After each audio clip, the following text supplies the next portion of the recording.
Do I look well sat on it? Oh, I look like a right dumb. Keep an eye. Wide camera. Right, so full screen. Yeah.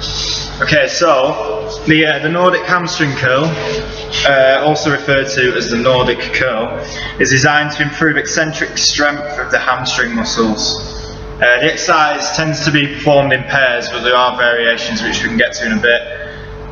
Basically, so the athlete starts in a kneeling position with the torso from the knees upward held rigid and straight. The training partner ensures that the player's feet are in contact with the ground throughout the exercise by applying pressure to the heels and lower legs. And then the player then lowers his upper body to the ground as slowly as possible to resist the weight, so that strain on his hamstrings and ultimately strengthens them. And then as soon as he gets to the bottom, he uses his hands and arms to just push himself back up.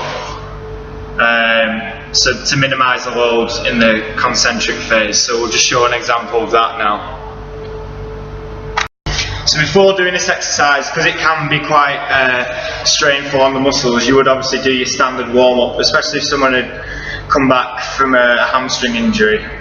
So you'd make sure that they were warmed up before you did the exercise, and then you would start.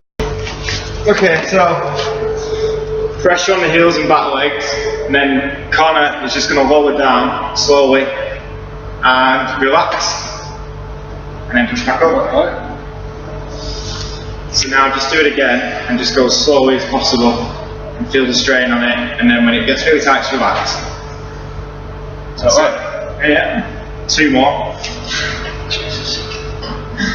So you've got the pressure, nice and slow, and then relax. And he's probably more pressure on your legs. And 1 more go. And relax. That's it. So if you feel it coming up here, so you've definitely got tight hamstrings, where I said you should come back from the thing.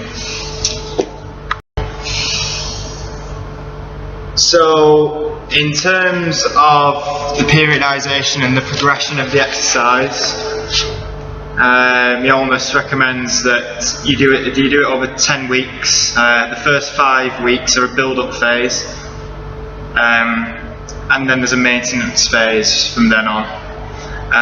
You can see here the loading, which is basically your reps and your sets. Which basically, so the first week you do it 1 week, you do it once a week, and you do 2 sets of 5, and then the next week there'd be twice a week and 2 sets of 6. So it's quite flexible for fitting in to a training program. What I would say about this is he recommends doing it pre-season, just because of the amount of strain that it can actually put on the hamstring. Especially if you're doing this exercise maybe the day before a match or the day after a game, it's potentially dangerous just because of the amount of strain it can cause. It's quite a strenuous and fatiguing exercise, so therefore it might be quite difficult to, it might lead to injuries instead of preventing them. There are ways of varying it. If someone's coming back from injury, to make it less strenuous. For example, you can use a band around the chest area for more support, which makes it a bit less strenuous, so that's good for someone who's coming back from an injury.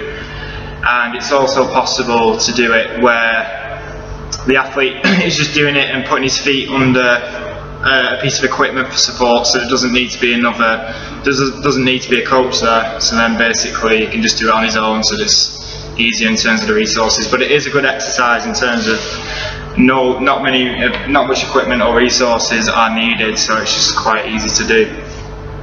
So in terms of its applications to football,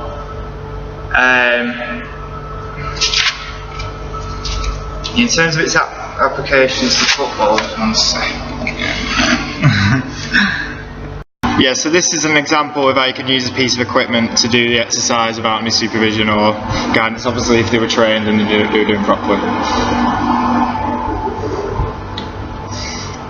Yeah, so it's just got the support from the piece of equipment. It's not ideal when you usually use a mat, but just an illustration of it. Okay, so eccentric hamstring training doesn't guarantee that injuries won't occur, because hamstring strains are predicted by like the interrelated nature between flexibility, strength, fatigue, core stability, architecture and previous injuries, according to Mendy et al. 2012. But this just further emphasises how training needs to be tailored towards the athlete.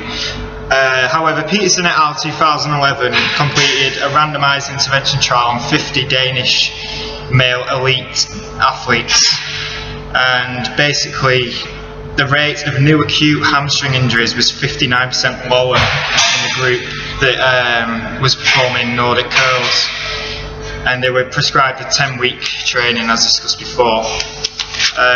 Notably as well, the effect on recurrent hamstring injuries was even more pronounced, with a re-injury rate being 86% lower on those who did Nordic Curls. It should be said that this was a 10-week intervention, and it was introduced during the mid-season break, which doesn't actually exist in the Premier League, which further illustrates how it should be done pre-season in the Premier League, but also illustrates that there should be a winter break probably for the Premier League, because of it allows injury prevention intervention in that period. But there's certainly a place for the training programme for strikers, given the increased number of hamstring injuries in football, and just the ease in which the exercise can be applied. It's not particularly time consuming, you don't need much equipment, and there's a lot of evidence supporting its merits. One issue that could be raised is that the exercise won't necessarily be great for someone returning from like a knee injury, because it can put a lot of pressure on your knees and your ankles. But there are alternate eccentric hamstring training, such as the lead down. We haven't actually got the machine here today to illustrate it, but you basically lead down doing eccentric hamstring curls, which would put less pressure just because it's not on the floor.